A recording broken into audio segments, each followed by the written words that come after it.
Soy Fernando Mesina, médico infectólogo de la Unidad de Micología del Hospital Muñiz. Junto a la doctora Gabriela Santizo vamos a coordinar este curso de micología en representación de la Unidad de Micología.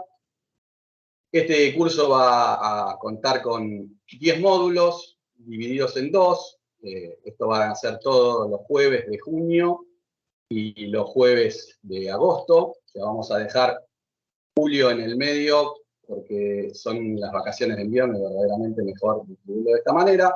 Vamos a tener entonces 5 módulos en junio, 5 en agosto, de distintas enfermedades dentro de lo que son las micosis. Van a ver que en el primer módulo vamos a ver más sistémicas endémicas, enfermedades emergentes y pulmonares. Y en el segundo módulo vamos a estar un poco más en las que son las micosis en inmunocomprometidos graves, sobre todo en enfermedades más graves.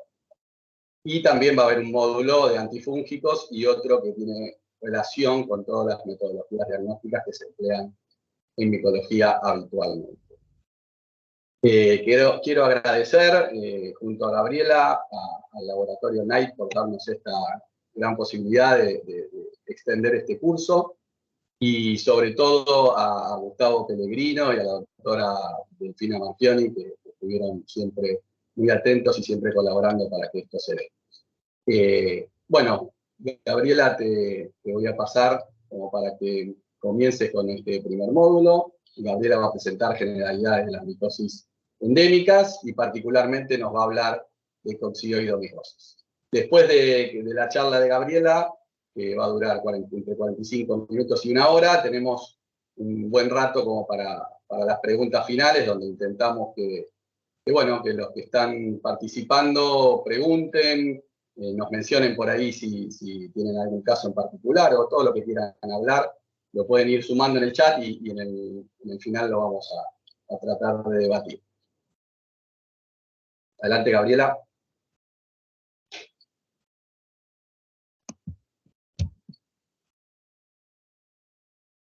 Yo no te escucho, ¿eh?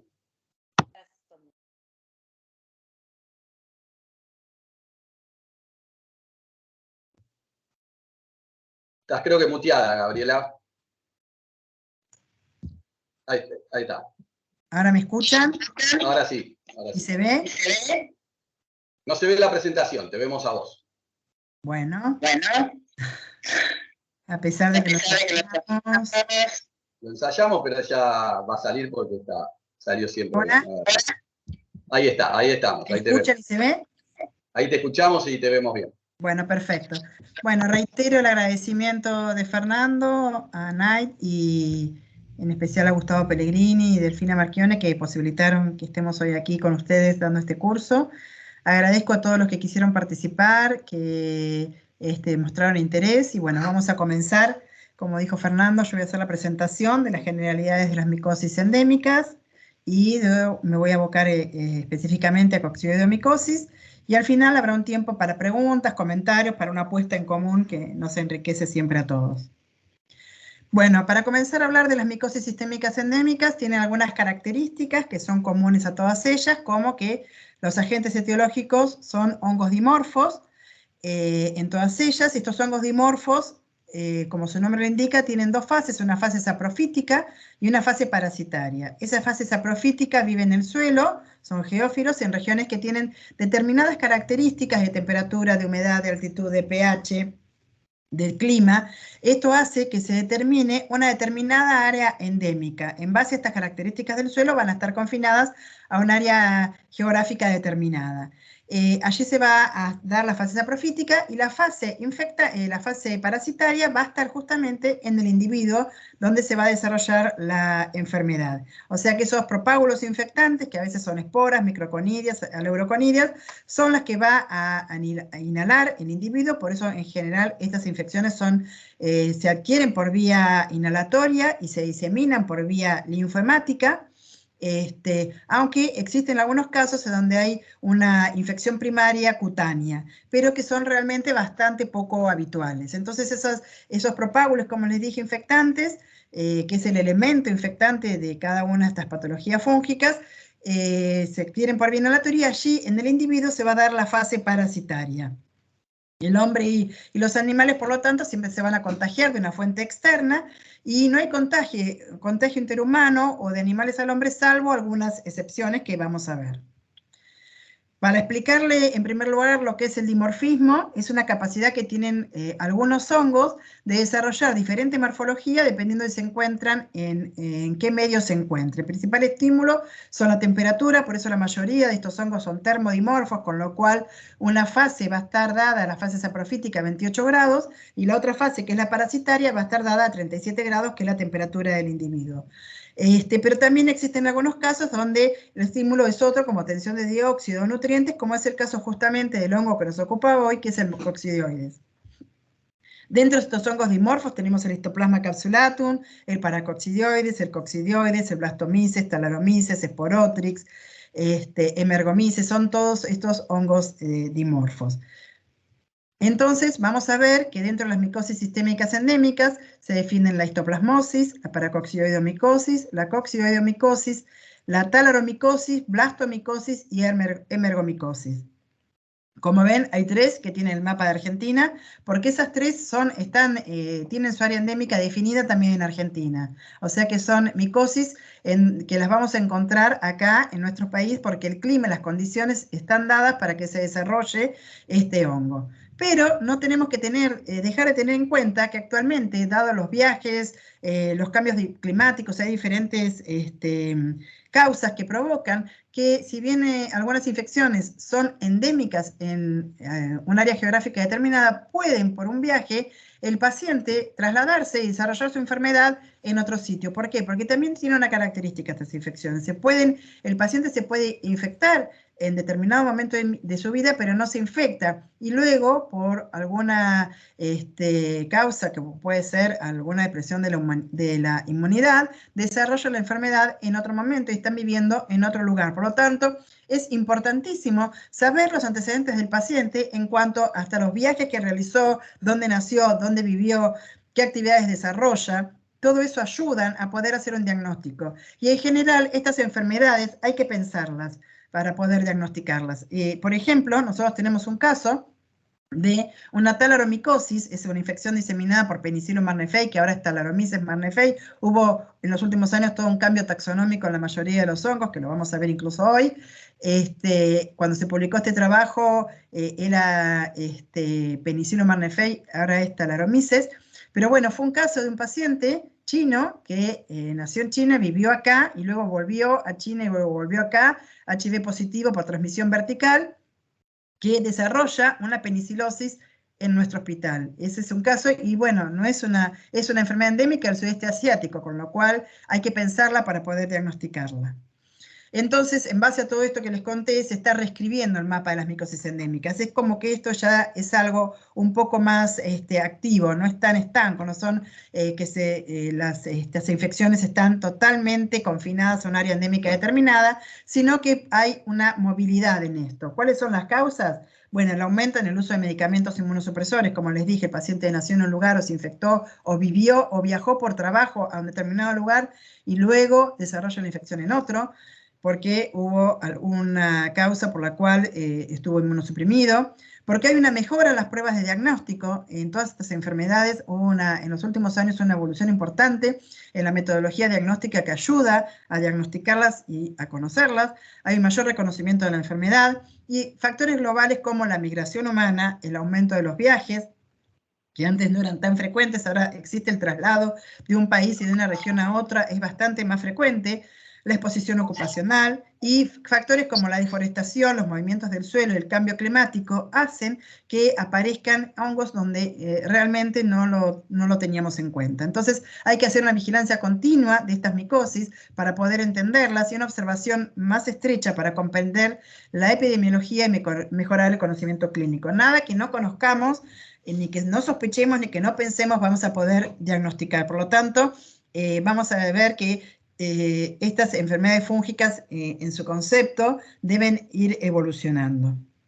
Acá vemos, por ejemplo, la histoplasmosis es una infección que, como ven, ha sido diagnosticada, tiene una área endémica en América, en África, pero también vemos en Asia y en Europa, porque hay casos que se diagnostican en viajeros, o algunos casos se diagnostican en el mismo lugar. La coccidioidomycosis es una infección, que vamos a hablar hoy, confinada al continente americano. Vemos la paracoccidioidomycosis, que también es una enfermedad del continente de Sudamérica y de México, pero vemos que hay también casos reportados como casos importados en África, en Europa, en Estados Unidos, en Canadá. Entonces vemos que esto también está en movimiento. La blastomicosis vemos que también está en Estados Unidos y en África y en alguna región de Asia. Vemos la emergomicosis, que la emergomicosis es una enfermedad también poco conocida, que ha sido registrada tanto en Asia como Europa, África y Norteamérica, por lo tanto la tenemos que pensar y la que tenemos que tener en cuenta. Y lo mismo que la talaromicosis, que es una enfermedad desatendida, o sea, está queriendo ser reconocida como enfermedad desatendida para recibir apoyo de OPS. Hay un número de enfermedades, una lista grande de enfermedades, entre las cuales están algunas micosis sistémicas endémicas y también micosis por implantación, como los micetomas, que están consideradas como enfermedades desatendidas. Vemos que la talaromicosis es del sudeste asiático, pero como les mostré, diagnosticamos una en Argentina. Entonces, la Organización Mundial de la Salud ha establecido una lista de patógenos fúngicos con diferentes prioridades. Tenemos los de prioridad crítica, como el Cryptococcus, Candida auris, Candida albicans y Aspergillus fumigatus, y vemos que muchos de estos van a ser motivo de discusión durante este curso, durante estos módulos. Se han tenido oportunidad de ver el temario que vamos a desarrollar. También, como de alta prioridad, está Histoplasma, los mucorales, el Fusarium, que vemos que también vamos a hablar de ellos. Y dentro de los de un grupo de mediana prioridad se encuentra, por ejemplo, Coccidioides, que es del que vamos a hablar hoy, y también Talaromyces, Pneumocystis jirovecii y Paracoxi, que también vamos a hablar en el transcurso de este curso, por ejemplo, de Paracoccidioides. Bueno, comenzando ya y abocándonos estrictamente a la coccidioidomicosis, vamos a hablar hoy, vamos a desarrollar el tema vamos a hablar del agente etiológico, de la epidemiología, la clínica, el diagnóstico, el tratamiento, que todo está en evolución y en cambio, siempre en todas estas micosis. Haciendo un poco de historia, porque realmente hacer historia con la coccidioidomicosis es hablar un poco de Argentina, porque el primer caso se describió en Argentina en el año 1892, lo describió Alejandro Posadas, que era un estudiante de medicina, que observó acá vemos las fotos, en un soldado que había combatido en Chaco, pero que había estado también en San Luis y San Juan, y que tengamos en cuenta que en esa época las delimitaciones geográficas no son como son ahora, y capaz que hablamos de una zona que pensamos no es endémica, pero bueno, los límites no eran los mismos. Pero bueno, describió este primer caso con este paciente que presenta estas lesiones granulomatosas que se iban extendiendo en todo el cuerpo. Lo siguió durante 6 años a este paciente. Y lo que observaba es, en esas lesiones granulomatosas, cuando le hacía la histopatología, observaba esferas que eran realmente llamativas y que él las describió como si fuera un parásito, semejante a un coccidio, y por eso la llamó zospermiasis, o sea, la describió de esta manera. Fue en 1894 que también se describió el primer caso en Estados Unidos, y recién en 1900 en Estados Unidos se describió al coccidioides como un hongo. Ya había comentarios de que se intentaba cultivar, pero los cultivos se contaminaban con un micelio aéreo blanquecino, que se pensaba que era un contaminante. Y ese micelio aéreo blanquecino y algodonoso, en realidad, era el crecimiento del coccidioides. En 1957, Wynn describe el uso de anfotericina B para el tratamiento de la coccidioidomicosis. Y acá vemos algunos hitos históricos en la línea de tiempo de la coccidioidomicosis, como bueno, el primer caso que se describe en Argentina, y después vemos, por ejemplo, en 1960 el primer caso en Guatemala, después vemos en 1940 el primer caso en México, también el primer caso en Brasil en 1978, también la descripción en Honduras en 1951, y también hubo un caso en 1929 que un estudiante inhala de un cultivo masivamente esporas de este hongo, y ven que lo que hace es una infección autolimitada, porque hasta ahora eran infecciones que se describían, como fue el caso que se describió en Argentina o Estados Unidos, eran infecciones diseminadas, como ven, con una gran diseminación, con una gran presencia de granulomas. Bueno, esto se describió una infección autolimitada, como fue que también después se llamó la fiebre del valle, que era una neumonía que se autolimitaba y estaba sobre todo en la zona del Valle de San Joaquín, en toda la zona de California, donde tienen este clima necesario para que desarrolle coccidioides. Entonces, hablando, el agente causal es Coccidioides immitis, Coccidioides posadacea. Antes había una sola especie que era immitis, y luego por estudios moleculares que les voy a mostrar, se llegó a la conclusión de que son 2 especies, e incluso con varios clados diferentes. La fuente de infección es la tierra o los cultivos en fase micelial. Realmente los cultivos de coccidioides son cultivos que hay que manejar con muchas precauciones, porque son cultivos en donde los elementos infectantes se aerosolizan con mucha facilidad, con lo cual hay que tener mucho cuidado. Se trabajan en cabinas de seguridad biológica. Y las áreas endémicas son aquellas áreas donde tienen veranos secos e inviernos lluviosos. Estas áreas están descritas en Estados Unidos, México, Centroamérica, Venezuela, Colombia, Brasil, Argentina, Paraguay y Bolivia. Aquí vemos la taxonomía de este hongo. Es un hongo mitospórico, dimorfo, bifásico, pertenece a la división Ascomycota y se definen, como ven acá, 2 especies, immitis y posadacea. Y se describieron 2 especies de este hongo que primeramente se dijeron que era la especie californiana y la no californiana. La especie californiana es immitis, que tiene un área geográfica más restringida, y la especie no californiana, que es posadacea, que tiene un área geográfica más amplia.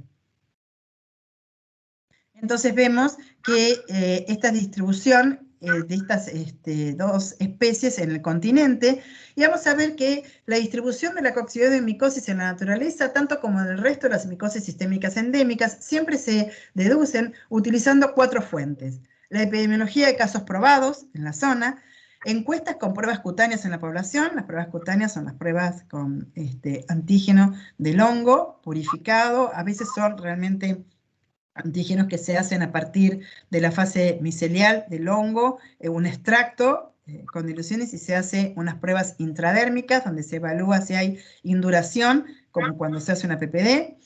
Estudios ecológicos para ver si se puede recuperar de la tierra del lugar o de la geografía del lugar, y también el diagnóstico de infección en animales domésticos o silvestres. Vemos que la genómica molecular perfeccionó todo esto y nos llevó a conocer los diferentes clados también que se conocieron. Este es un trabajo interesante, donde se tomaron 641 cepas, pero se tomaron cepas de suelo, de aislamientos clínicos, de amplias zonas geográficas.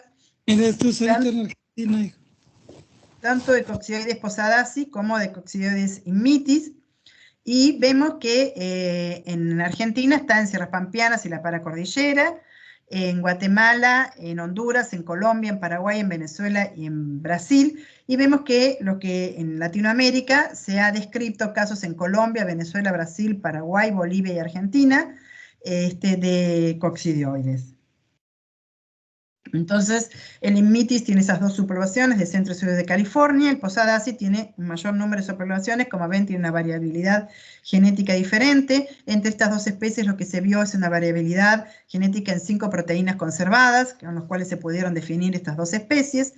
Pero existen comunicaciones de coccidioides immitis fuera del área geográfica más determinada, como por ejemplo en zona del Lara, en Venezuela, en Argentina, y también en Colombia 3 casos autóctonos. En Argentina se vieron casos de coccidioides immitis, pero no se pudo descartar fehacientemente que no haya habido algún viaje que produjera la infección en un sitio endémico de coccidioides immitis. Como ven, también hay muchos animales infectados, como caballos, perros, burros y diversos roedores, que lo que hacen también estos es, también cumplen un ciclo biológico dentro de estos animales que hacen que también se perpetúe esta infección. Como les mencioné antes, no hay ninguna prueba fehaciente que haya infección animal-humano, humano-animal, incluso de humano-humano, salvo algunas excepciones. Entonces, como siempre, hay una interacción entre el huésped, el ambiente y el coccidioides, para que la infección se perpetúe, para que el microorganismo se perpetúe y para que el individuo adquiera la infección. Siempre tiene que haber una tríada, no se da con un solo participante. También hay estudios que sugieren que el coccidioides no está presente solo en el suelo, sino que también está en las madrigueras de los animales, y vemos que todos los fenómenos geográficos, como pueden ser terremotos o estos importantes vientos, hacen que esa tierra se levante, y esa tierra que tiene esporas hace que se levanten, se aerosolicen y el individuo las pueda inhalar. Entonces vemos que el coccidioides cumple un ciclo biológico, un ciclo de vida parasitario y un ciclo de vida saprofítico. El ciclo de vida parasitario se da en el individuo que inhala las conidias, o el animal inhala esas conidias. Inmediatamente en 24 horas la conidia ya comienza a transformarse en una esférula. Esa esférula se compartimentaliza dentro y se llena, esa esfera se llena dentro de sí de endosporas, y vemos que ocurre entre el día 1 y el día 5, vemos que esa esférula madura y puede romperse y pueden salir esos endosporos y cada uno puede reiniciar el ciclo, ¿no? Este ciclo se cumple dentro del individuo, pero también pueden salir a la naturaleza y esos endosporos pueden germinar, se forman las hifas, las artroconidias, que lo que hacen son células completas que se alternan con células vacías, y en ese punto se rompen y se forman las artroconidias, que son las que se inhalan, que pueden permanecer en el suelo y durante mucho tiempo, en épocas de sequía, aparecen y quedan allí, y luego se pueden liberar por viento, y en épocas de humedad, como les dije, que alternan épocas de sequía con épocas de lluvia, hace que esas mismas artroconidias puedan germinar. Y también pueden cumplir un ciclo de vida en animales que hacen que se puedan dispersar esas artroconidias a larga distancia en el aire o también a corta distancia en el suelo. Y también se puede producir la infección en el animal, que puede morir por causa de la infección o por otra causa, ese queda en la tierra, y la tierra nuevamente, o en las madrigueras, también va a estar llena de esas esporas que van a ser las que contaminan la tierra y que nuevamente van a poder contaminar al individuo, infectar al individuo. Entonces, dentro de las características, vamos a ver que el nicho ecológico es similar, las características climáticas son similares, la distribución geográfica en un caso es limitado y en el otro es más amplio. Tienen algunas características como crecimiento de cloruro de sodio, tamaño de artroconidios, que uno podría tomar para ver si puede hacer una diferenciación fenotípica, pero realmente no se puede hacer ninguna diferenciación fenotípica entre estos dos hongos. La diferenciación es genotípica, se hace por métodos moleculares y no por métodos fenotípicos de características del crecimiento in vitro, que no nos van a permitir diferenciar Coccidioides simmitis de Coccidioides posadacea. En cuanto a los factores de virulencia, tiene muchos factores de virulencia este hongo, bastante estudiados, como por ejemplo los artroconidios, que presentan superóxido dismutasa, catalasa, otros antioxidantes. También puede presentar, estos antioxidantes, y todo esto permite que pueda sobrevivir al estrés oxidativo de polimorfonucleares y macrófagos. El dimorfismo es un factor de virulencia siempre en estos hongos, y en este caso parece ser disparado por la tensión de dióxido de los tejidos. Recuerden que les dije que este no es un hongo, no es termodimorfo, o sea que no es por temperatura, sino que va a ser por la tensión de dióxido. Y el tamaño de la esférula, la cantidad de endosporos también constituyen un mecanismo de virulencia. También la melanina presente protege a los hongos, los que la poseen, por ejemplo, de la acción UV, cuando están en el medio ambiente. También es un factor protectivo para el hongo que hace que se perpetúe. También la esférula tiene proteínas en la pared que son sumamente antigénicas, que hace que cuando se pone en contacto con el individuo genere una reacción que forme ese granuloma, pero también se sabe que los endosporos carecen de esta proteína, por lo tanto no son reconocidos fácilmente por el individuo, por lo tanto pueden evadir la respuesta inmune. Entonces este es un importante mecanismo de virulencia que tiene este hongo. También la producción de arginasa, también ayuda a la proliferación y el crecimiento fúngico, porque produce hidrólisis de arginina-ornitina. La ornitina va a constituir, proporciona sustrato para síntesis de glutamina, de prolina, y regula la diferenciación a la forma parasitaria. Como ven, tiene muchos mecanismos para poder defenderse de las estrategias que tiene el individuo para defenderse de él, y el coccidioides se defiende también de la agresión del individuo. Entre los factores predisponentes pacientes VIH positivos que tienen recuento de células CD4 positivas menores de 150, pero se ha descrito también en pacientes menores de 250 por microlitro. Los receptores de trasplante de órganos, enfermos con infecciones malignas que van a estar medicados realizando quimioterapia o realizando tratamientos con biológicos como monoclonales también son plausibles los predisponen a poder contagiarse esta infección, sobre todo, por supuesto, cuando viven en zonas endémicas. Por lo tanto, el 7 o 9% de los receptores de trasplantes residentes en áreas endémicas durante el primer año post-trasplante también los predispone para la infección por este hongo. Y se ha confirmado existencia de contagio interhumano al recibir un órgano de un dador infectado. Y también la infección de neonatos, pero no, se cree que no es por pasaje transplacentario, sino que va a ser, se adquirió la infección en el canal de parto por aspiración de secreciones. También la administración de corticosteroides en altas dosis o durante lapsos prolongados, la diabetes, la insuficiencia renal crónica, el embarazo, sobre todo dando formas más graves de la enfermedad en el último trimestre, el sexo y las formas progresivas van a ser que son más comunes después de los 40 años, y también hay cuestiones raciales que predisponen a esta enfermedad, aunque no han sido ampliamente estudiadas ni se puede saber exactamente por qué. Las infecciones en afroamericanos, indígenas y descendientes asiáticos son más graves. Tienen mayor propensión a que esta enfermedad se disemine. La vía de infección, como dijimos al principio, inhalatoria, y la forma cutánea que existe, aunque rara, y los animales, como les dije también, son susceptibles a esta infección. Hay una regla mnemotécnica para tener en cuenta la coccidioides, que es considerar el diagnóstico. Vamos a ver, frente a determinadas formas clínicas, cuando se presenta determinada forma clínica, pensar también en coccidioides, o por lo menos, si no estoy en área endémica, saber si el paciente estuvo en área endémica para poder considerarlo dentro del espectro diagnóstico, poder ordenar, en este caso, porque bueno, en Estados Unidos a veces los estudios se mandan a otros lugares que recepcionan gran cantidad de test, pero bueno, sería en nuestro caso ordenar los test apropiados para llegar a hacer el diagnóstico, chequear los factores de riesgo, pensar en estos factores de riesgo que les mencioné, chequear las complicaciones e iniciar el manejo. Entonces, COCCI nos da una regla mnemotécnica para pensarlo. En cuanto a la clasificación clínica, bueno, tenemos la primoinfección pulmonar asintomática, la primoinfección sintomática con secuelas de la primoinfección pulmonar, la neumopatía persistente, que es aquella que no resuelve en 4 a 6 semanas, tengo la neumopatía que no resuelve y que continúa, la coccidioidomicosis pulmonar crónica excavada y la coccidioide diseminada subaguda o crónica, que es la forma más grave de esta infección.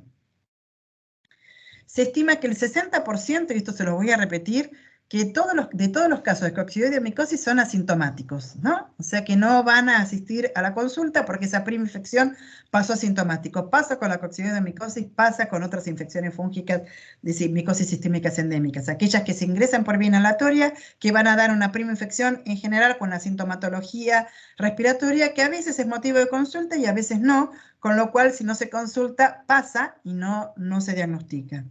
El número de infecciones al año se calcula en Estados Unidos son unas 150.000, pero entre la mitad y los 2/3 son subclínicas, por lo tanto no se van a diagnosticar. El síndrome clínico más común de esta primoinfección es una neumonía adquirida en la comunidad, o sea, es muy semejante a cualquier otra neumonía adquirida de la comunidad con la misma sintomatología. Incluso en muchos estudios en Estados Unidos, en áreas endémicas e hiperendémicas, los pacientes en donde se le diagnosticaba esa neumonía como causada por coccidioides, ya habían acudido a la consulta y no se había pensado en la coccidioidomicosis, la mayoría había sido tratado con antibióticos antibacterianos, con lo cual no se había pensado en cocci y no se habían pedido tampoco pruebas diagnósticas de coccidioides a pesar de estar en área endémica y de vivirlo, de tener un mayor número de diagnósticos anuales. Por lo tanto, es una enfermedad que hay que pensarla porque vemos que aún en zona hiperendémica no se la piensa siempre. Por lo tanto, se piensa que 50.000 necesitarán atención médica, que sería un tercio más o menos de las infecciones que se piensa que hay anualmente. Entre 10.000 a 20.000 serán diagnosticados realmente y notificados. Es una enfermedad de notificación obligatoria en la mayoría de los estados en Estados Unidos, pero no en todos. creo que eran en 26 estados de denuncia obligatoria. Nuestro país actualmente es de denuncia obligatoria, como muchas otras micosis, por eso a veces no tenemos registros y no podemos hablar cuál es la verdadera carga de las infecciones, sobre todo las infecciones fúngicas, porque la mayoría no son de denuncia, no eran de denuncia obligatoria, con lo cual no tenemos mucho registro de cuán importante es la carga de las infecciones fúngicas. Entre 2.000 a 3.000 tendrán secuelas pulmonares, de 600 a 1.000 harán infecciones diseminadas y de ellas 160 se cree que son las que mueren anualmente. Esta infección primaria inhalatoria, como les dije, mayor al 60% asintomática y el resto de los síntomas van a ser respiratorios con una gravedad variable que va a ser proporcional a la carga infectante, ¿no? Cuando hay una carga infectante muy importante va a haber mayor sintomatología, porque esa seguramente no va a ser asintomática, sino que ya va a ser una neumonía sintomática con mayor cantidad de síntomas, ¿no? Los rasgos especiales pueden ser la eosinofilia, todos aquellos asociados a reacciones de hipersensibilidad, que son características en la coccidiomicosis que pueden aparecer como el eritema nodoso, eritema multiforme, artritis serosa, pleuresía o pericarditis, y esta afectaría entre un 6 o un 10% de los casos sintomáticos. La vía cutánea, como les dije, es excepcional y se da como una especie de síndrome chanquirforme, semejante a lo que se da en la esporotricosis. Esta infección primaria da cuadros respiratorios variables con incubación entre 7 y 21 días, con una clínica de fiebre, tos, en algunos casos dolor pleurítico, como vemos en esta imagen, que existe una imagen con derrame pleural, tiene una neumonía con derrame, también puede aparecer cefalea, decaimiento, falta de mejoría con antibióticos, o sea, todos son clínica asociada a cualquier neumonía adquirida en la comunidad. Acá vemos más imágenes, donde se ven imágenes de consolidación en estas dos, y en este caso, en el caso de una coccidiomicosis pulmonar, donde vemos una imagen de consolidación en la base del pulmón derecho, pero bueno, como ven, totalmente tampoco se puede diferenciar de otras neumonías. Acá vemos estos rasgos especiales que les mencioné que pueden aparecer asociados a la primoinfección, como es la conjuntivitis filectenular, el eritema nodoso, el eritema multiforme, la artritis serosa y la pleuresía o pericarditis, esa pleuresía como les mostré en esa primera imagen. Como secuelas puede aparecer el coccidioidoma, que es una cavidad pulmonar de aspecto quístico y que puede ser confundida con tumores. La evolución es benigna, en general cura espontáneamente en 4 a 6 semanas, y como les dije, existe una predisposición racial a la progresión. El coccidioidoma, como una de estas secuelas, son asintomáticos, presentan imágenes que pueden ser de 1 o varios centímetros, de crecimiento lento y que puede ser que se confunda con tumores de pulmón. Acá vemos una neumonía persistente, es una neumonía que se cavita, que vamos a ver que cuando van más allá de las 4 o 6 semanas, esa neumonía ya es persistente. Esa neumonía hay que seguirla de cerca para poder tener una vigilancia activa de qué es lo que va a suceder y cómo va a evolucionar. Acá vemos otra forma clínica, que es la coccidiomicosis pulmonar crónica excavada, en donde vemos en esta imagen de la derecha una destrucción del parénquima pulmonar con gran fibrosis. Es una paciente que concurrió a la unidad con una neumonía con años de evolución, y en la imagen de la izquierda vemos otra paciente que tenía una imagen con una cavidad importante. Pero bueno, esta es una paciente que concurrió a nuestro hospital ya con esta imagen. Acá vemos una imagen de una bola fúngica para recordar que no solamente no es Pathognomónica aspergillus, porque uno tiende a creer bola fúngica aspergillus y no siempre es el único agente etiológico. En cuanto a las formas diseminadas sabemos que son las formas más graves de esta infección. Pueden aparecer una intersticiopatía retículo-nodulillar con fiebre, elevación de cimas hepáticas. Puede aparecer aumento de la velocidad de sedimentación globular, o sea, de la eritro, anemia, hepatoesplenomegalia, poliadenopatías, principalmente cervicales y mesentéricas, eosinofilia, pérdida de peso, sudoración nocturna, y es una forma de mal pronóstico que se va a presentar en general en pacientes inmunodeficientes con una tasa alta de mortalidad. Acá vemos imágenes de formas diseminadas agudas, formas miliares, o sea que pueden haber sido, vemos también algunos nódulos pequeños, pueden haber sido el nódulo inicial que luego haya diseminado y haya impactado nuevamente con esta forma miliar de diseminación.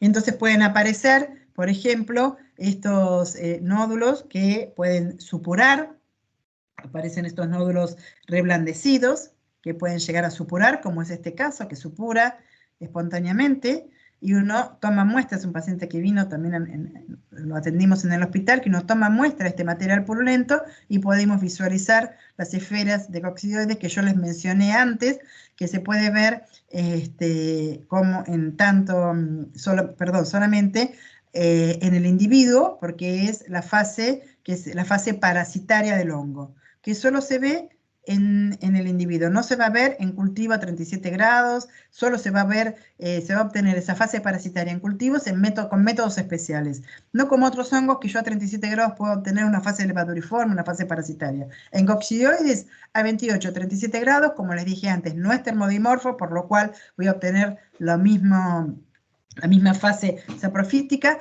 pero sí lo que voy a ver en los tejidos son estas esférulas que se forman cuando los artroconidios ingresan al individuo, y yo les conté que hacían esa fase parasitaria en el individuo, esta esfera con las endosporas en su interior.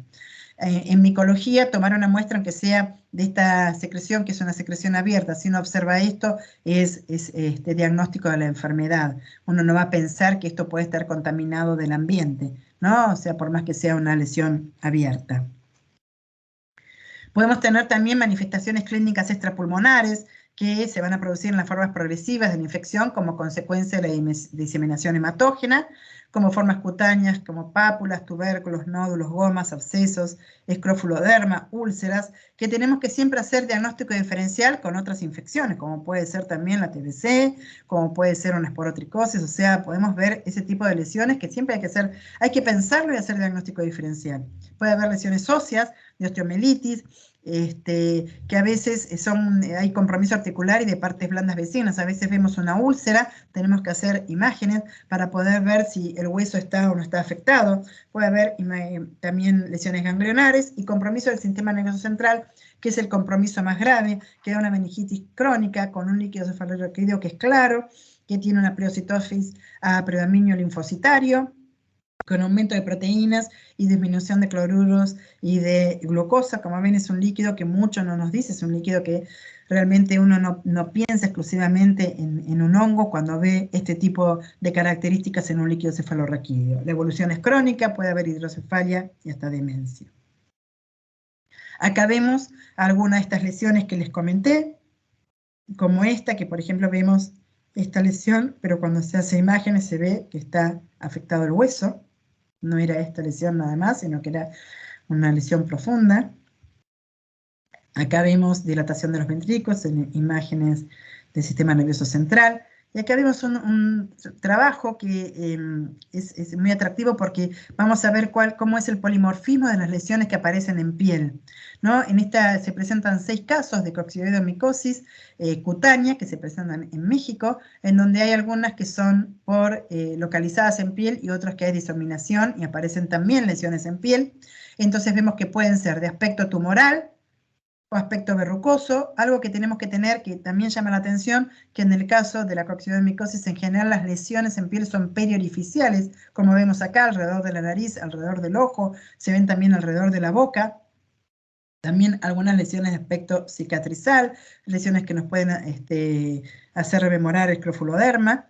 Acá vemos afección tanto cutánea como articular, y también un aspecto semejante al zóster. Como ves, hay que pensarlo porque en estas lesiones anteriores uno podía pensar hasta una cromoblastomicosis, pueden pensar en una esporotricosis fija. Realmente son casos en los que hay que pensar para poder hacer el diagnóstico, ¿no? Tenerlo en cuenta.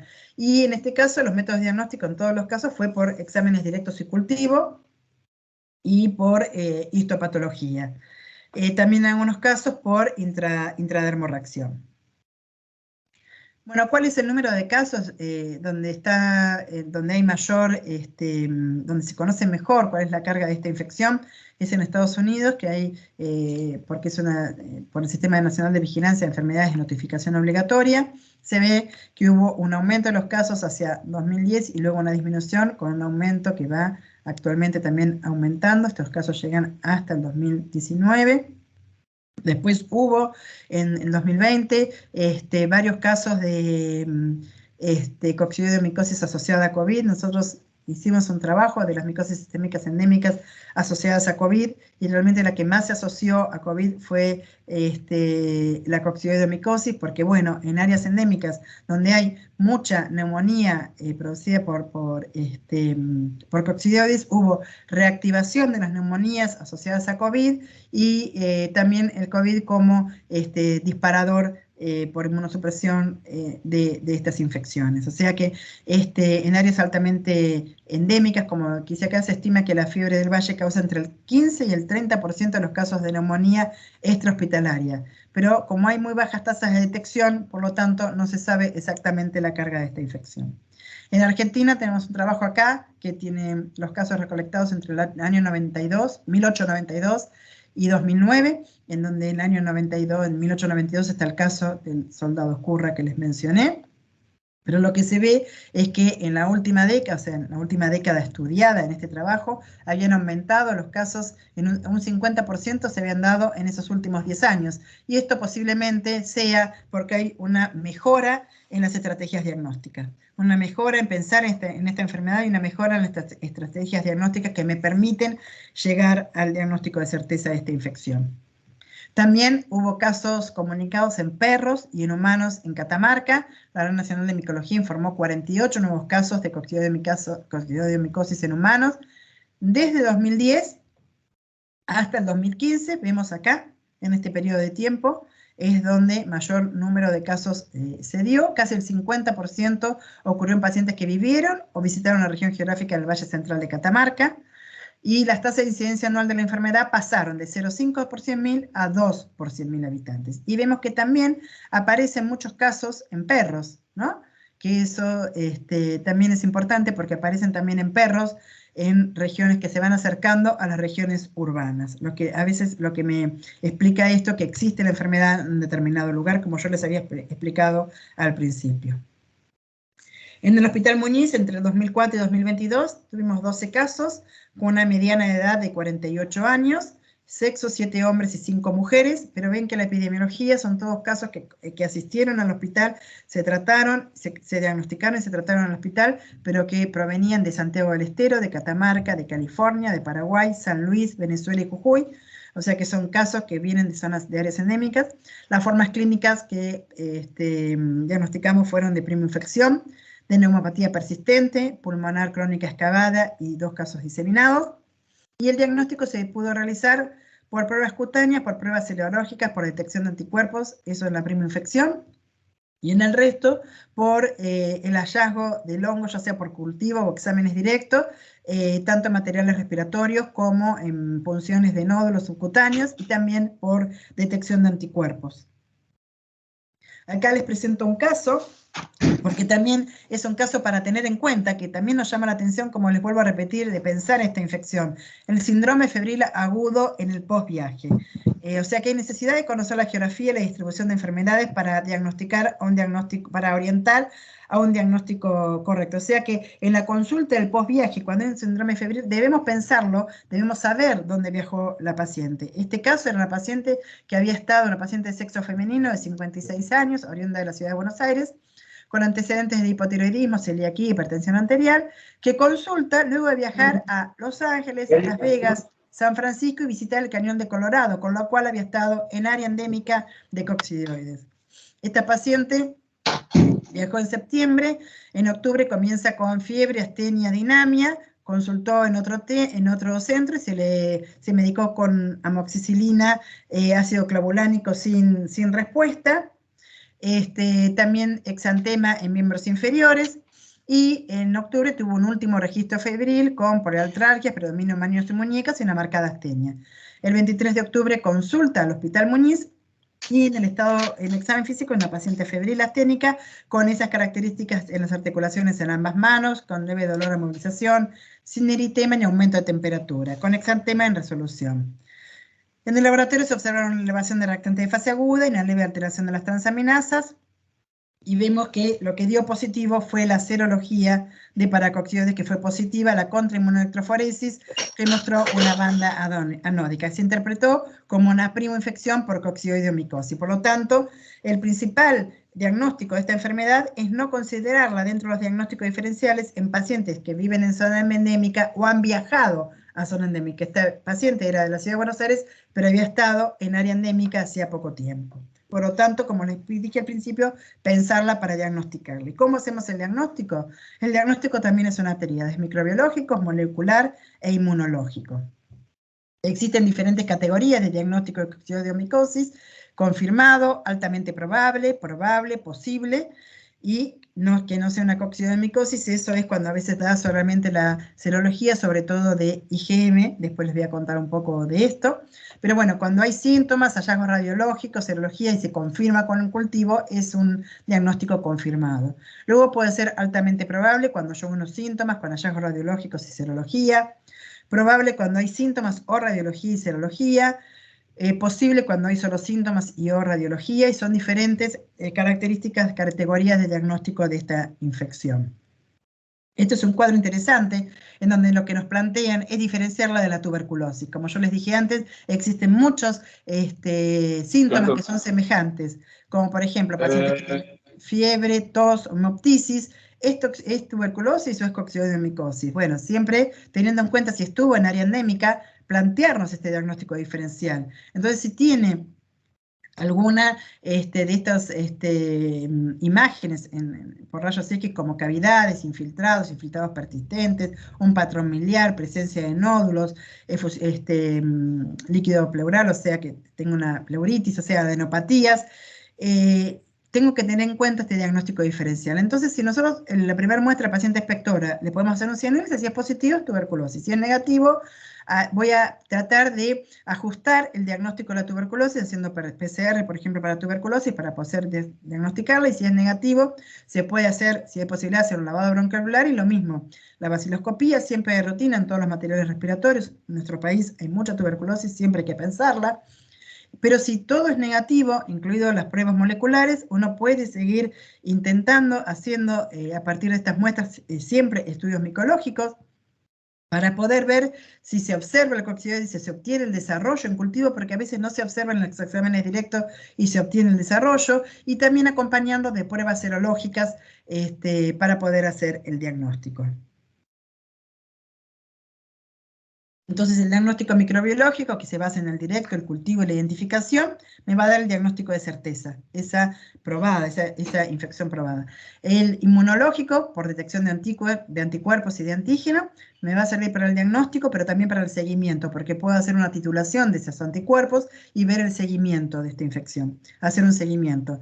El diagnóstico molecular por qPCR, PCR o secuenciación de nueva generación, que me va a servir para el diagnóstico, para la identificación definitiva de especie y para la epidemiología. Entonces, dentro de la microbiología, todas las muestras son asequibles de poder estudiar, como por ejemplo las muestras respiratorias, de esputo, lavado bronquial, líquido pleural, las biopsias cutáneas, las punciones de ganglio, líquido cefalorraquídeo, pero siempre tener en cuenta que en micología hacemos una siembra masiva, y cuando hablamos de líquido cefalorraquídeo, para poder tener éxito, siempre hay que sembrar un volumen importante. Siempre en micología, para sembrar nos olvidamos de lanza y usamos pipeta, porque sembramos masivamente. Todo lo que sembramos, ya sean las muestras respiratorias, también se hace una siembra masiva a 2 temperaturas, en varios tubos diferentes, en varios medios de cultivo diferentes. El coccidioides crece bien, y crece bien en los medios comunes como el Saburó, el Lactrimel, el HBI, incubado tanto 28 como a 37, y se obtiene esa forma micelial.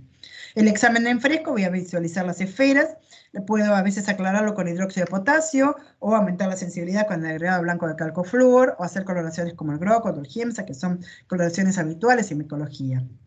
Y se van a ver en ambas especies del género coccidioides morfológicamente idénticas esas esferas que vemos. Y vamos a ver formas maduras o formas inmaduras de acuerdo a la evolución de esa esfera, en qué momento, como yo les mencioné antes, la encuentro de ese ciclo biológico que comienza con esa esfera inmadura y que luego se compartimentaliza, que forman 2 poros y va madurando.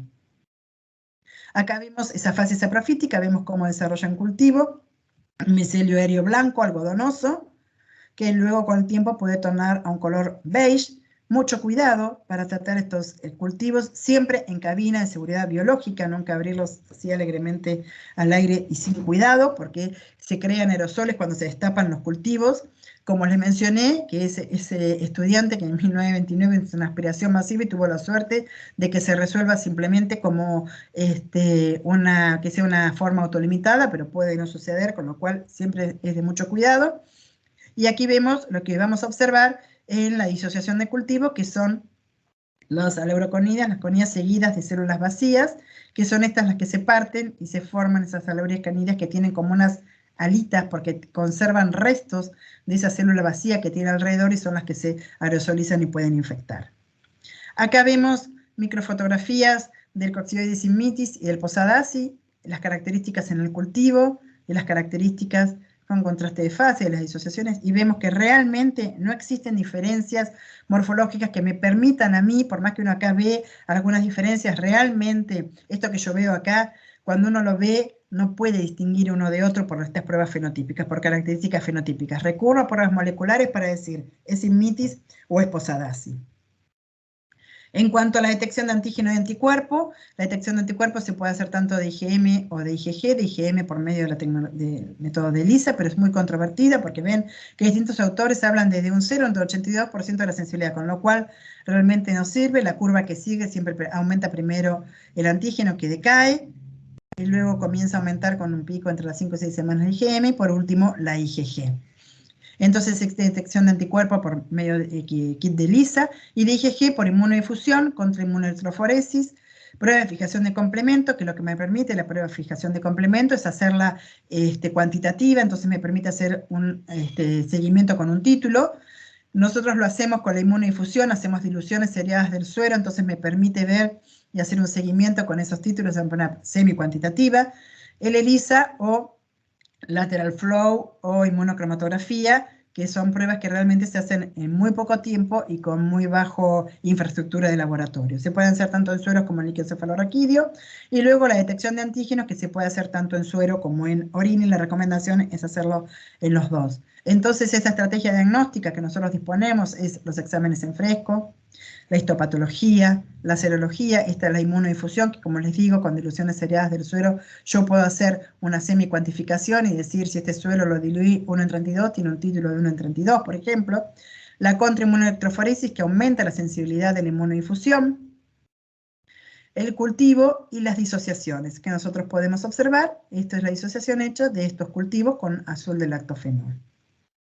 Para poder hacer la confirmación y obtener las esferas, se hace en medio de Converse, con tensión de dióxido, con presencia de surfactantes, y a 37 grados y en agitación, para darle el medio especial para que pueda desarrollar las esferas características de la fase parasitaria.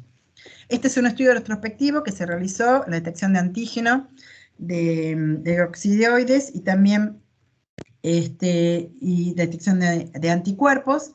Para evaluar la sensibilidad y especificidad, vamos a ver que de anticuerpos se evalúa especificidad y sensibilidad global, del antígeno en orina más suero, el antígeno solo en orina, y sumando las dos estrategias diagnósticas, el antígeno en orina y suero y la inmunodifusión, que es con lo que mejor sensibilidad se obtuvo global y en todas las formas, porque vemos que es muy variable. Ven acá el antígeno en orina solamente tiene una sensibilidad muy baja, la especificidad es alta, pero la sensibilidad no es buena.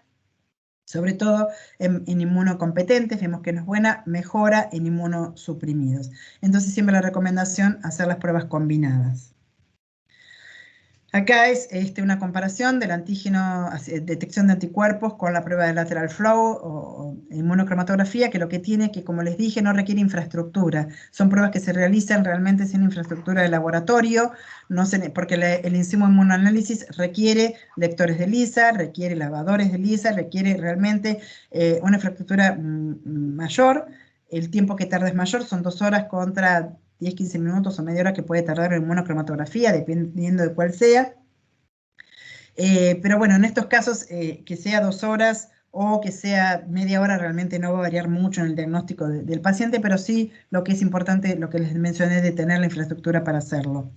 La inmunoinfusión tarda más, tanto la inmunoinfusión como la contrainmunoelectroforesis se tarda por lo menos 3 días. Y acá lo que se comparó la detección de anticuerpos con la detección comparado solo con antígeno, con IgG sola, con IgM sola, IgG, IgM.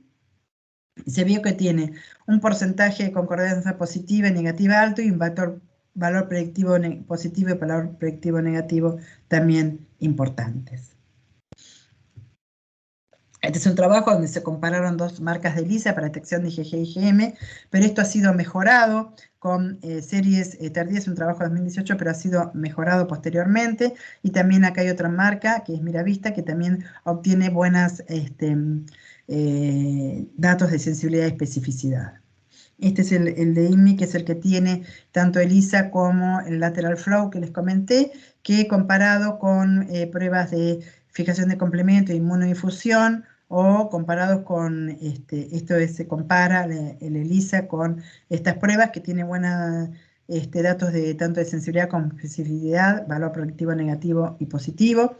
Lo mismo la inmunocromatografía cuando se compara con el ELISA, que también tiene buenos datos de tanto valor predictivo positivo como valor predictivo negativo y porcentaje de agreement tanto negativo como positivo. Estos son algunos estudios que apoyan esta estrategia diagnóstica, donde habla justamente del alto valor predictivo negativo, la importante mejora en el tiempo de respuesta, y yo también sumaría en la estrategia que no necesita una infraestructura de laboratorio tan importante como para hacer una ELISA, con una sensibilidad y especificidad semejantes al ELISA.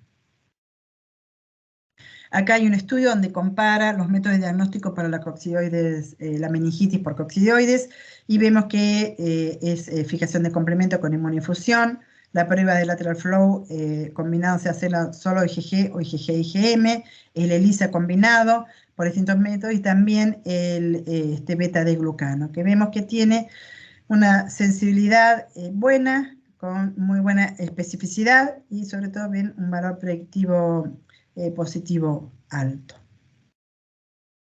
Acá, en cuanto a las estrategias moleculares, volvemos al soldado Ezcurra, cuya cabeza está en la Universidad de Buenos Aires conservada, que fue rescatada por Flavio Niño, creo que fue en el año 41, y se conserva en el Museo de la Facultad de Medicina, y a partir de muestras obtenidas de estos granulomas de este paciente, se estudió la identidad genética del coccidioides de Ezcurra en muestras de pie y de mano. Las muestras se emparafinaron, se hicieron cortes y tinciones con hematoxilina, eosina, PAS y Grocot. Se comprobó que el material estaba en perfecto estado de conservación, lo mismo que con inmunohistoquímica, se vio la integridad y calidad de los endosporos para poder hacer una PCR. Es un trabajo que lo hizo la doctora Canteros, la doctora Toranzo, que son del Instituto Malbrán, y la doctora Dabel, y también el doctor Suárez, Roberto Suárez, que estudiaron en este paciente por medio de secuenciación las muestras obtenidas, como les dije, de pie y de mano, y se llegó a la conclusión de que se trató de un coccidioides posadacea, que justamente es el que es endémico en Argentina. En cuanto al diagnóstico molecular, se puede hacer PCR tanto de suero como de materiales respiratorios. En suero, la detección temprana ante formación de anticuerpos, y se puede hacer real time, y acá se comparó en materiales la sensibilidad y la especificidad muy buena en materiales respiratorios, y baja cuando se trata de tejidos en parafina, porque bueno, la conservación del material no es tan buena, y a veces es más difícil poder extraer el ADN que en un material respiratorio fresco. Por lo tanto, es una buena estrategia diagnóstica. Las especies, como les dije antes, solo se pueden diferenciar por estrategias moleculares. Hasta el momento en Argentina se aislaron Coccidioides posadaceae y 2 Coccidioides simitis, en donde no se puede descartar fehacientemente el viaje a una zona endémica. Por lo tanto, no se puede afirmar que sea el que circula, ¿sí? El posadaceae.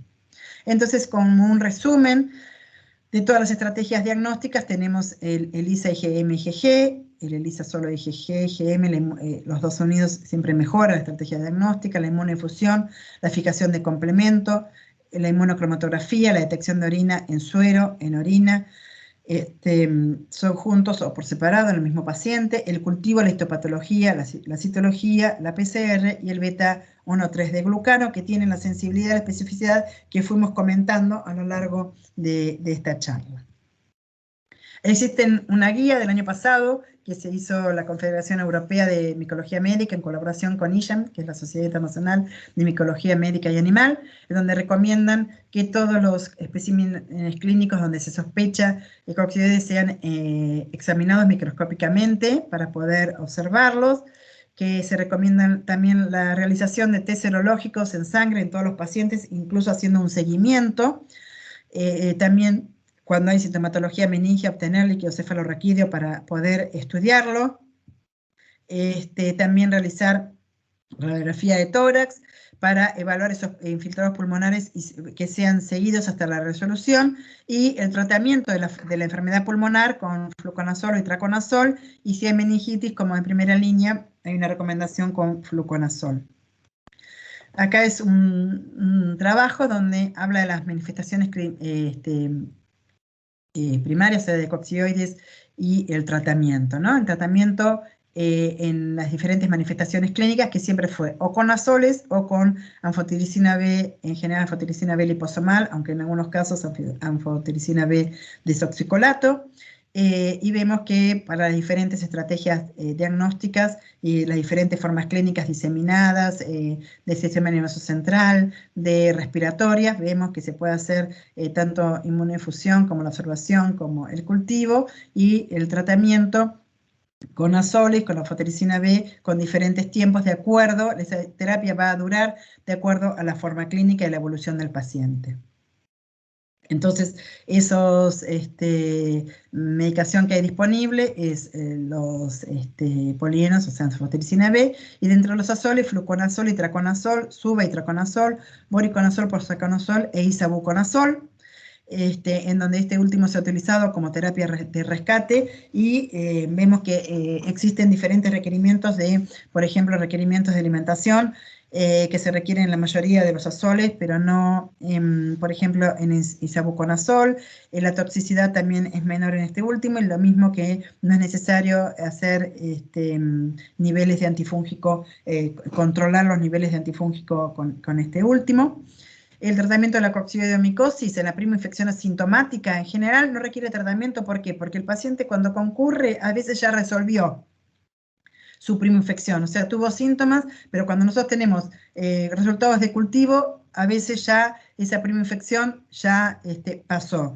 Vamos a ver que también tenemos que tener en cuenta, porque va a depender del inóculo que tuvo. Entonces, como la sintomatología también depende del inóculo, si tiene una mayor sintomatología o en pacientes inmunodeficientes o con neumonías muy extensas, la recomendación es itraconazol 400 miligramos día durante 3 meses. En las reacciones de hipersensibilidad, también tratar con triazoles y antiinflamatorios no esteroideos. La neumopatía persistente con itraconazol, 400 miligramos día entre 3 y 6 meses, según la respuesta clínica, sin hacer el seguimiento del paciente con pruebas serológicas, con radiografías. En las formas diseminadas agudas, iniciar anfotericina B, luego itraconazol. En pacientes HIV positivos se recomienda hacer una profilaxis secundaria con itraconazol. El compromiso meningoencefálico, como les dije, tiene una alta tasa de mortalidad. Se indica fluconazol más anfotericina hasta remisión de la sintomatología.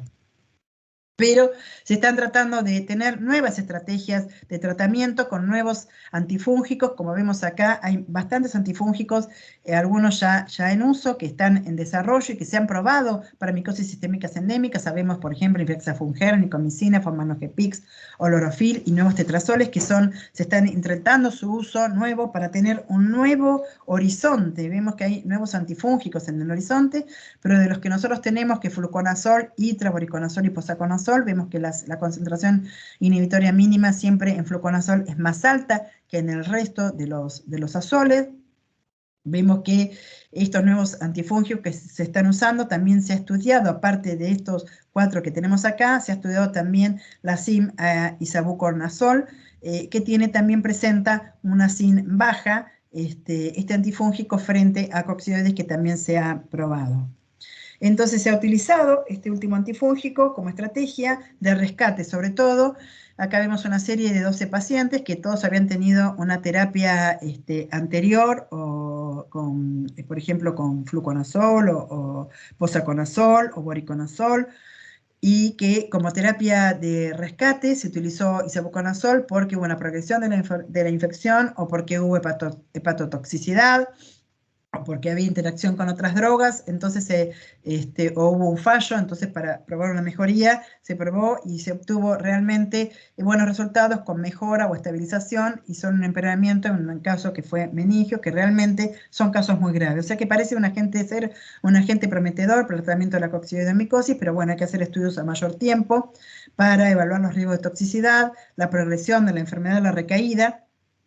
Y en los pacientes clínicamente estables, pero que presentan con toxicidad a otros agentes, puede suponer un ahorro, por ejemplo, de anfotericina, para no tener que caer en anfotericina. En otro review se propuso el tratamiento con isavuconazol cada 8 horas durante 48 horas como una dosis de carga, y luego 200 miligramos día, sin necesidad de alimentos, y dada la alta biodisponibilidad, como les dije, sin necesidad de medir niveles. Y un estudio prospectivo demostró la eficacia en el tratamiento también de la infección primaria y como terapia de rescate en los 2 casos. También se evaluó en 9 pacientes con coccidioidomicosis pulmonar primaria, que mostraron una buena respuesta al tratamiento. Una revisión vio que también 9 pacientes con meningitis tratados con isavuconazol tuvieron éxito en 3 pacientes y enfermedad estable en los otros 6, y en un caso pediátrico se usó como tratamiento de rescate con éxito. O sea que demostró una potente actividad también in vitro, como les mostré antes, y acá vemos esos 9 casos que se comentan, donde tuvo en general una mejora sin recaída. Este es un último trabajo donde se prueba en pacientes en el tratamiento de las formas crónicas de coccidioidomicosis, 82 pacientes. Todavía no están todos los datos terminados, había todavía 58 pacientes que al momento de presentar este trabajo continuaban en estudio, pero se mostraron resultados prometedores que amplían el número de antifúngicos que se pueden usar con actividad potencial en esta micosis. También se utilizó como terapia de rescate, y en estos casos todos habían sido tratados previamente con otros antifúngicos, y solo se observaron fracasos en pacientes con enfermedad meningia, lo que reitera aún más la necesidad de nuevas terapéuticas con la forma más mórbida de coccidioidomicosis, que es, como les mencioné, la enfermedad meningia. Por último, no tenemos que olvidarnos que los animales pueden ser reservorios de esta infección. Vemos acá coccidioidomicosis en perros, son fotos seguidas por el doctor Iachini en el Instituto Pasteur de la Ciudad de Buenos Aires. Y vemos que en este trabajo, que se presentaron casos hasta el 2008, la curva iba en aumento del número de casos, y que por los antecedentes epidemiológicos, la mayoría de las infecciones están ocurriendo en zonas urbanas o semiurbanas. Bueno, este es el equipo de la unidad de micología del Hospital Muñiz, los que estamos y los que estaban y siguen viniendo, como el doctor Negroni, la doctora Arechavala, el doctor Negroni fundador de la unidad, la doctora Arechavala que lo sucedió, y ahora estoy yo a cargo de la unidad con todo el equipo de trabajo, que somos muchos los que hacemos posible que yo les pueda hoy mostrar estos datos. Bueno, muchísimas gracias, y ahora quedamos abiertos a las preguntas. Bueno, no sé si me escuchan. Gracias, la verdad que muy buena la presentación. En principio, un poco de lo que charlaba sobre el tratamiento, mencionar que la coccidioidomicosis, dentro de las micosis endémicas, es de las que mayor tasa de recidiva tienen los pacientes, así como es un microorganismo que saprofíticamente tiene ese mecanismo de resistencia a partir de las artroponías en el suelo, parecería que a nivel del tejido humano pasa algo semejante, porque verdaderamente los pacientes con los tratamientos probablemente controlan muy bien la infección, están un tiempo largo seguramente sin síntomas, pero tiempo más tarde a veces y en alta frecuencia aparecen sintomatología nuevamente. Entonces ahí es donde uno verdaderamente empieza a buscar otro tipo de soluciones terapéuticas, ¿no? Así que bueno, eso es lo que quería comentar respecto al final. Quedamos abiertos a las preguntas, no sé si las quieren hacer a partir del chat, veo que en el chat hay seguramente algún comentario. Si alguien quiere levantar la mano o quiere abrir el micrófono y hacer algún comentario, no hay ningún inconveniente, estamos a la escucha.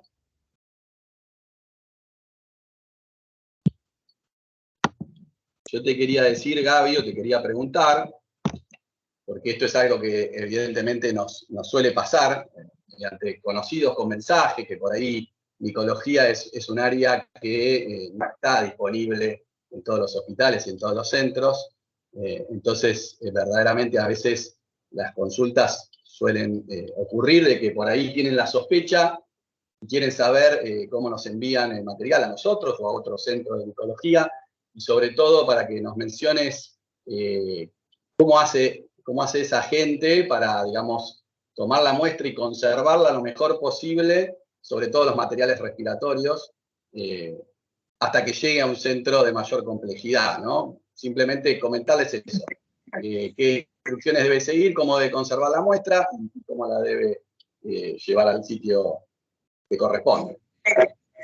Bueno, nosotros recibimos muestras realmente de todos los que quieran enviarnos sin ningún tipo de problemas. Siempre charla con nosotros, incluso yo acá en la presentación, la primera diapositiva, y muchos de los que se acercaron en el curso se han comunicado a nosotros con nuestro mail. Las muestras se reciben siempre en condiciones de bioseguridad. Las muestras se conservan hasta el envío en frío y luego se envían en condiciones de bioseguridad, en triple envase, siempre los materiales respiratorios, y el suero se envía no la sangre entera, sino que se envía la muestra de suero separado en crioviales estériles para poder hacer las pruebas serológicas. Nosotros en la unidad disponemos de la detección de anticuerpos por el método de inmunodifusión y contrainmunoelectroforesis, y por supuesto hacemos los exámenes de ricos y cultivos, y como saben que es una unidad que tiene laboratorio y tiene consultorio, nosotros hacemos consulta tanto micológica en cuanto a lo que es diagnóstico, como una vez diagnosticado para hacer el seguimiento de los pacientes y el tratamiento. O sea que siempre recibimos las consultas, recibimos muestras, y siempre, bueno, como les vuelvo a repetir, se conservan en frío y se envían en condiciones de bioseguridad, y el suero separado, no la sangre entera, porque eso corre riesgo de que se embolice y que la muestra no llegue en las mejores condiciones, siempre en tubos con tapón a rosca, para evitar derrames y que después la muestra no sirva. Lo mismo que líquido cefalorraquídeo, en tubos de plástico estériles, con tapón a rosca, bien cerrados, y con una ficha epidemiológica que está disponible para que puedan completarla y nosotros tengamos datos para poder así realizar un mejor diagnóstico. Siempre es muy importante, y siempre lo hablamos con Fernando, nosotros se nos facilita porque muchas veces vienen muestras o viene una escarificación o una muestra, una úlcera, y Fernando está ahí, nosotros le preguntamos, ¿y este paciente que tenía? Pero muchas veces nos pasa que vamos a la petición médica y vemos que no hay datos. Para nosotros es muy importante los datos porque a veces el hallazgo se acompaña de toda esa epidemiología que nos ayuda muchísimo. Incluso si está medicado o no está medicado, porque a veces nos volvemos locos, uy, no desarrolla, ¿qué pasa? Lo que vino a desarrollar, bueno, estaba medicado. Entonces, siempre acompañando esa ficha epidemiológica que nos ayuda muchísimo. Y siempre en contacto. Bien. Te explicó muy bien, Gabriela, todo lo que tiene que ver con sobre todo el transporte de la muestra, simplemente en un frasco estéril, que puede ser un esputo que habitualmente se usa en todos los hospitales, un poco de solución fisiológica estéril y guardarlo en la heladera, eso es lo fundamental, ¿no? Sobre todo si no se va a transportar el mismo día. Bien, no sé si ahí tenemos en el chat alguna pregunta.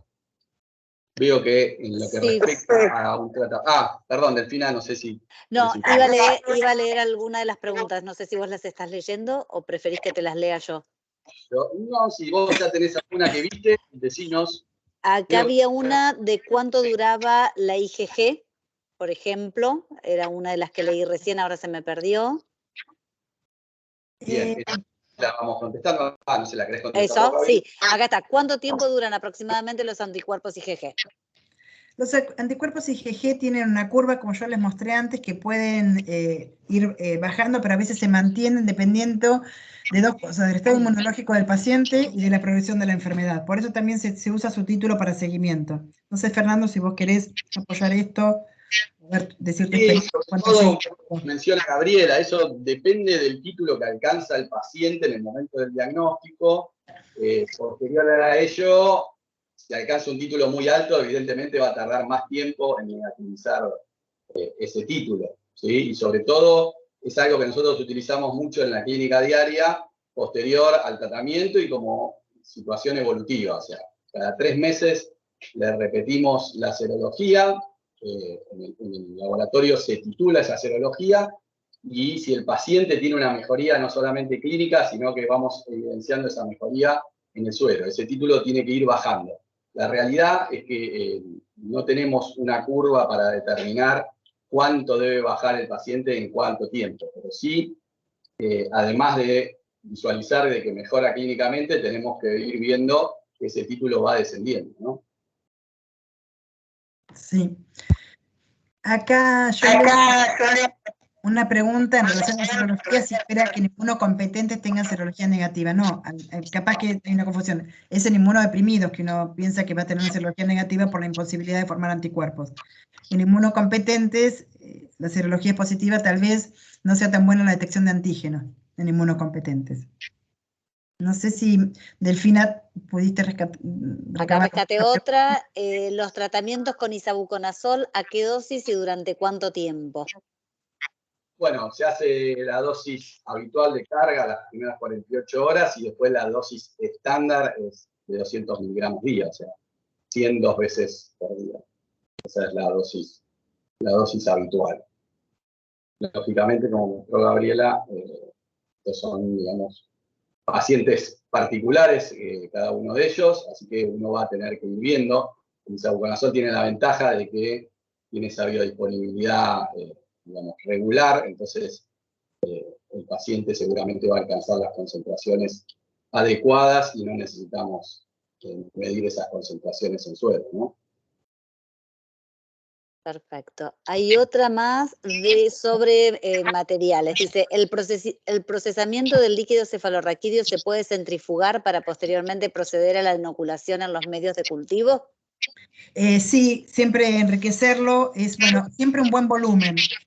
Cuando uno quiere hacer el rescate de un hongo que no sea el Cryptococcus, que es el que produce meningitis más frecuentemente y que tenemos mayor experiencia, cuando se trata de un hongo de micosis sistémica endémica, el coccidioides plasma, siempre mucho volumen, sembrar mucho volumen. Incluso también hemos probar detección de anticuerpos en líquido cefalorraquídeo y siempre tratando de concentrar el líquido cefalorraquídeo, a veces hasta con membranas, ¿no? Pero para el cultivo, centrifugarlo, sembrar el pellet, pero siempre sembrar abundante.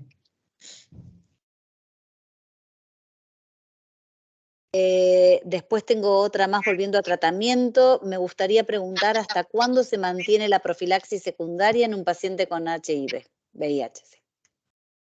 Bueno, la profilaxis secundaria es una muy buena pregunta. La realidad es que nosotros no tenemos mucha experiencia porque como son, digamos, casos de zonas endémicas alejadas de Buenos Aires, como mostró Gabriela, los pacientes que mostró de nuestra estadística no tenemos experiencia propia, pero habitualmente se adapta semejante a lo que ocurre con la ectoplasmosis. O sea, uno intenta que el paciente logre 2 recuentos de CD4 mayores a 150 células, separado esos 2 recuentos por 3 meses con carga viral indetectable, y la profilaxis siempre se mantiene mínimo 1 año. Después, como yo comenté en el final, es una patología muy especial, la cual tiene alta recidiva, incluso en pacientes que no se logra afiliar un déficit inmunológico claro. Entonces, la realidad que siempre es importante controlar al paciente con la serología, tener un seguimiento clínico, y cada caso se evalúa en forma particular.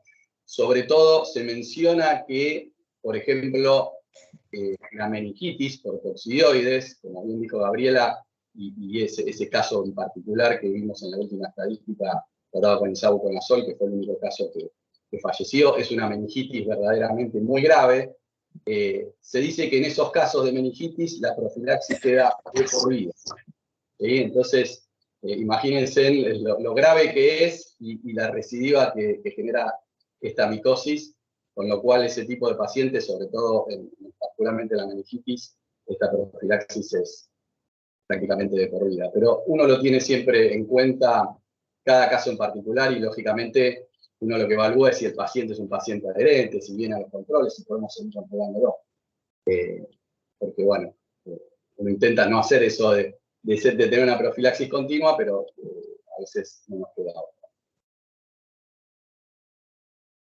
Después, en el resto de los pacientes, evaluamos particularmente la enfermedad, ¿no? En una forma diseminada, si es un diabético, evaluamos que el paciente esté compensada de su enfermedad de base, ¿no? Perfecto. Hay otra de nuevo como para Gaby. Primero, si es considerado actualmente un hongo dimorfo o bifásico. En realidad es un hongo dimorfo y bifásico porque, bueno, como les dije, dimorfo, pero no termodimorfo. Es dimorfo por tensión de dióxido, ¿no? Que es diferente a lo que clásicamente conocemos como dimorfo, que crece a 28 una fase y a 37 otra. En este caso crece en la temperatura, no es lo que lo afecta para demostrar el dimorfismo.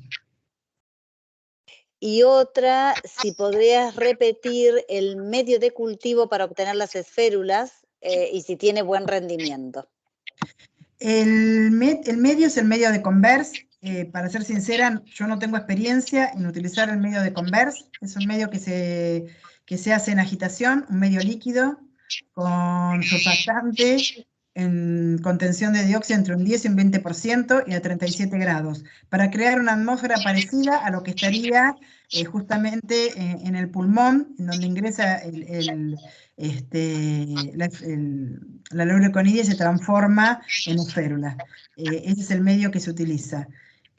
Eso es lo que te puedo decir. Veo que pregunta Patricio de Chile. Esa es mi respuesta que te puedo dar, Patricio, con respecto a este medio. La otra que tengo acá, ¿hasta cuánto tiempo se pueden guardar las muestras para su envío siempre que estén refrigeradas?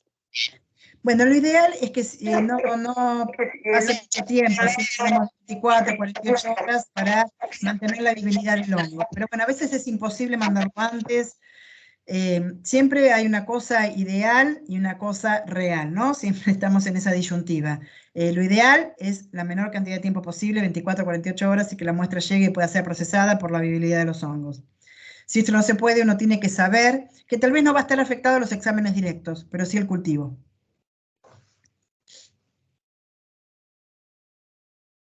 Después tengo otra de nuevo sobre tratamiento, fluconazol en formas sin compromiso del sistema nervioso central. ¿Cuál es su experiencia? ¿Lo recomendaría? Ay, se me fue. Por la dificultad de la disponibilidad del itraconazol en el sector público.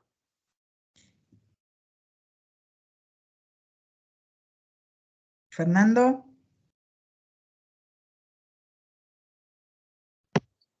Ahí está. Me había muteado para no hacer ruido. La realidad es que el fluconazol, bueno, es una droga que está en el mercado hace mucho más tiempo que el resto de los azólicos. Entonces, inicialmente se utilizaba esa medicación y a dosis altas, ¿no? Para formas diseminadas tendríamos que hablar de 400 a 800 miligramos por día. Y lógicamente, si uno compara estudios de esa época, porque hoy prácticamente no se utilizaría para estas formas diseminadas, sin compromiso del sistema nervioso central, es difícil comparar, pero evidentemente a partir del itraconazol hay un cambio, y lógicamente los triazólicos de itraconazol hasta la fecha han mejorado estas condiciones. Así que uno siempre tiene que tener, como dijimos, en cuenta lo que tiene también el fluconazol puede ser una droga útil, pero si disponemos de otro azólico, mucho mejor. Y a mí me queda una acá, no sé si ustedes tienen otra. ¿Qué usan como antígeno en la inmunodifusión? ¿Proteína purificada? No, nosotros lo que realizamos es un cultivo masivo. Ahora estamos usando, aparte de preparar nosotros antígenos, estamos usando antígenos que compramos de INMI, ¿no? Porque a veces preparar los antígenos en un lugar donde hacemos asistencial nos resulta bastante complicado, porque bueno, entre toda la actividad que hacemos, poder fabricar, y además en el caso del cultivo de coccidioides hay que hacer un cultivo masivo, un medio o sea, sólido con una fase líquida. Entonces hay que hacer un cultivo masivo, lo cual también implica un riesgo, por lo que les dije antes, hay que trabajarlo con mucho cuidado, y lo que se hace es un extracto. Simplemente nosotros lo que hacemos es un extracto de ese cultivo masivo purificado, filtrado, y que se prueba con suero que tenemos control. Pero si no, si utilizamos ese antígeno, utilizamos los antígenos comerciales de INMI. Y estuve repasando y hay una más de este tipo, dice, las técnicas de diagnóstico serológico y antigénicas están disponibles en cualquier laboratorio o solo en laboratorios de referencia. En general son técnicas que están disponibles más en laboratorios de referencia, porque si uno no tiene una mucha cantidad de determinaciones para realizar, a veces no es costo efectivo ponerse a montar una determinada técnica si en realidad no va a usarla demasiado. Pero en realidad realizar una inmunodifusión o una contrainmunotroforesis no son técnicas complicadas de realizar. No son técnicas ni que requieran una alta infraestructura, ¿no? De todos modos, está disponible la inmunocromatografía para detección de anticuerpos, que funciona muy bien y que no requiere ninguna infraestructura para realizarla, pero siempre tiene el problema del costo, ¿no? Que eso es un tema a contemplar. Y también se me había pasado una del principio que dice epidemiología de Guatemala, que quería saber si teníamos conocimiento. La verdad que es lo que mostré, porque bueno, como hay poco publicado, uno cuando lee muchísimo de lo que ocurre en Estados Unidos, muchísimo porque es una enfermedad endémica en un gran área de allí, y muy poco de todo el resto. Realmente uno tiene mucho de Estados Unidos y de acá, tiene algunos casos en Colombia que se estudian. He leído casos, bueno, de Colombia, de Argentina, porque uno busca mucho acá en el país. Pero bueno, como les dije antes, a veces no es de denuncia obligatoria, entonces tener registro de estas infecciones es bastante difícil. Yo por escrito no tengo más. No sé si hay alguien que tenga alguna pregunta. No sé si alguien quiere preguntar así en forma verbal, pero si no, estamos en tiempo.